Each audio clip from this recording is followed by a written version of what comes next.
guys, what are we gonna do today? We're gonna make pinwheels. Not just any pinwheels, these pinwheels. Whether you put them in a bowl, you hang them by some sari silk, or maybe do a whole wall. Let's get started. So I'm gonna have a template listed below the video in the description. You can click on that and you'll find a link to this template to make this cute little pinwheel. And there are probably a lot of other templates out there, but I thought this one was really fun. I actually used this template board, but I will have the template in there. And I am doing 6-inch. What's fun with this board is you can go up to 12-inch and as small as 3-inch. So the first thing I'm gonna do, since we're doing 6-inch pinwheels, is I'm gonna take a 12 by 12 sheet of cardstock. And you really, making it double-sided makes it a whole lot easier for color. I cut it in 4, so you have 6 by 6 squares, and you get 4 of those out of one sheet. I am using 2 of the squares, so we'll make 2 pinwheels to make the one project we're doing. So you could get 2 of them out of one sheet of 12 by 12. So if you don't have a machine like this, you can get these at any craft store. But if not, you can just use the template, punch your holes, make a hole in the very center, and then just cut your lines. And it's very simple. If you're doing a few, that really is very simple.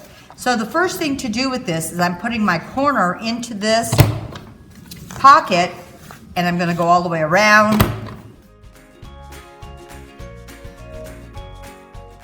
And I want to find my exact center. So let's get the center of this. So here is the 3-inch, and here is a 3-inch. So I know this is my center right there.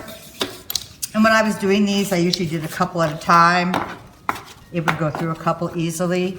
And I know this little point, this little white point here is gonna be right there on that dot. And to make it easier for me, I just set it right on the dot, punch down, and it's making a hole. Now I have 2 marked at once. What I'm gonna do next is I'm going to line this up, and on this board it says 6 inches, and you can see the little curvy part. I'm gonna put that right there. Make sure that my little hole is there. There we go. Now there's this opening, and I'm gonna slide this all the way down.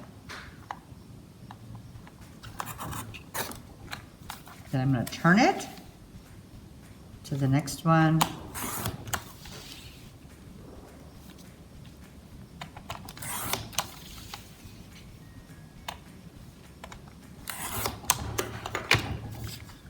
And I will do my other one the same way.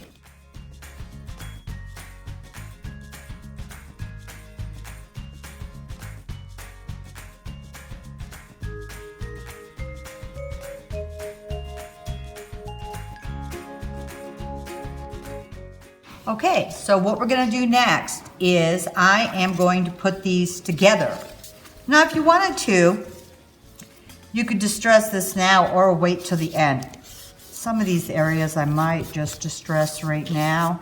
Then I am going to spray it to make it a little more vintage. And I'm using my Vintage Photo Oxide. Okay. I am going to start with one of them. You want to make sure that they're facing the same way, both of these 2 pieces. Because if I go like this, you can see the little hole tab is on the right and this one's on the left. So you want to make sure they're both facing either towards the right or towards the left. I'm using a brad and I'm going through a hole from the back side. I'm going to grab the one to the left and put it through that hole. Then the next one, and then this last one here. And then you can see this hole down here, you're gonna push through there. And you see the end of the brad is coming through. Going to grab my next one. I am gonna go through that hole, again, from, you can see this bottom side, go to the one to the left, the next one, and this fourth one here. And once again, going straight down through this hole at the bottom. I'm going to open my brad up, not too tightly yet because I want to turn this. And you'll see the edges may get stuck on each other a little. So you just want to carefully move it and turn it so they're in between each other. Each petal is in between the other two. Press the brad down tightly. You can squish these down a little or leave them nice and fluffy, whatever you would like. I'm using these little cardboard circles. These are actually called bullet wads, but you could use anything you would like, or nothing, or a gem, or something else. And what I did is I just put some distressing ink over the top of this, and you get a nice dark one.